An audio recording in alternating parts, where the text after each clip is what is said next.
నీ కొల్లు రవీంద్ర లేదా నీ పార్టీ నాయకులందరూ కూడా ఇళ్లలో పడుకుని మీతో సహా అందరు ఇళ్లలో పడుకుంటే అతను కరోనాలో ప్రాణాలకు తెగించి అందరిలో కరోనా బారిన పడినటువంటి ఏ పేషెంట్ని అడిగినా కూడా పేర్ని కృష్ణమూర్తి సేవల గురించి ఈ రోజు వీడియో మాట్లాడతారు. ఇప్పుడు పేరు నాని గారు కొడుకో నా కొడుకు కరోనా అంటున్నాడు.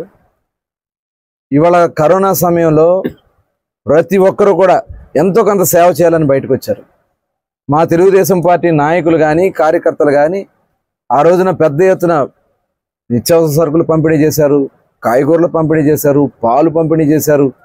మేమే కాదు, చాలా చోట్ల స్వచ్ఛందంగా కొన్ని సంఘాలు, కొన్ని వ్యాపార సంఘాలు, కొన్ని కుల సంఘాలు వాళ్ళందరూ కూడా స్వచ్ఛందంగా బయటకు వచ్చి సర్వీస్ చేశారు. ఇదేదో ఆయన కుమారుడు చేశాడు, నా కుమారుడే చేశాడని చెప్పి గొప్పలు చెప్తా ఉన్నాడు. చేసింది ఏమీ లేదు. అక్కడ మనుషులు ప్రాణాలు తీశారు. బందరపట్నానికి కరోనా తీసుకొచ్చింది తిరుపతి ఎలక్షన్స్లో. ఆ రోజున పేరు నాని గారే కరోనా తీసుకొస్తే వాళ్ళ కార్పొరేటర్ చనిపోయాడు. ఆ కరోనాలో వాళ్ళ డ్రైవర్ చనిపోయాడు. స్వయంగా పేరు నాని గారు డ్రైవర్ చనిపోయాడు. కొడుకు గురించి నువ్వు చెప్తా ఉన్నావు, కరోనాలో మా వాడు పగలు తీశాడని. మీ వాడు పగలు తీస్తే ఆక్సిజన్ లేక 6 మంది ఎలా చనిపోయారో సమాధానం చెప్ప పేరు నాని గారు. నేను అడుగుతా ఉన్నా, బెడ్ లేక కింద గట్ల మీద పడుకోబెట్టి, నేల మీద పడుకోబెట్టి, నిజంగా ఆ సందర్భాలు చూస్తే మనసు ద్రవించిపోయింది. ఆ రోజున నేను శ్మశానానికి వెళ్ళా. శ్మశానం నిండా శవాలు, ఎటు చూసిన శవాలు దెబ్బ చేశారు మీరు, నువ్వు నీ కొడుకు కలిసి బందరపట్నాన్ని రెమిడైజర్ ఇంజక్షన్లు అమ్ముకుని మీరు మాట్లాడతారా? మీ అర్హత ఉందా? మేమంటే ఇంట్లో పడుకున్నామంట. నా మీద 2 కేసులు ఎందుకు పెట్టించావు?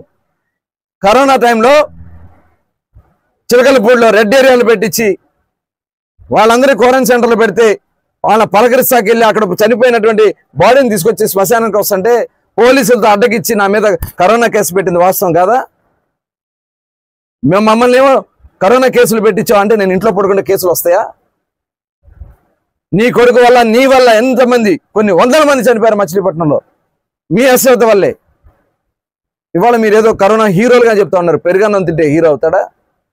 పోలీసులు ఉన్నట్టు పోలీసు దగ్గరికి వెళ్ళి నువ్వు మీడియా పబ్లిసిటీ పీకెక్కి నువ్వు మాట్లాడు, నువ్వు చేసావన్నీ. ఆ రోజు పెరుగన్నం తింటాం లేకపోతే ఏదో షో చేయటం తప్ప ఏం చేశారు?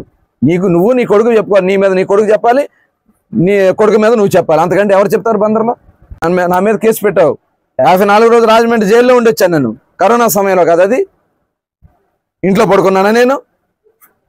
అంటే మేము బయటకు వస్తే ఎక్కడ మళ్ళీ ప్రజలు ఆదరణ పెరుగుద్దని చెప్పి నీ కొడుకుని ప్రమోట్ చేసుకోవడం కోసం నన్ను ఎన్ని ఇబ్బందులు పెట్టావు, నా మీద ఎన్ని కేసులు కట్టావు.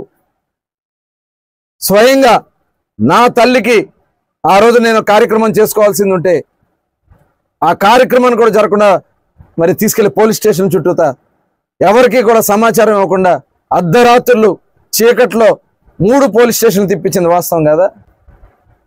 అధికారం చేతిలో ఉంది కదా అని చెప్పి ఇష్టం వచ్చినట్టు ప్రవర్తించింది వాస్తవం కదా?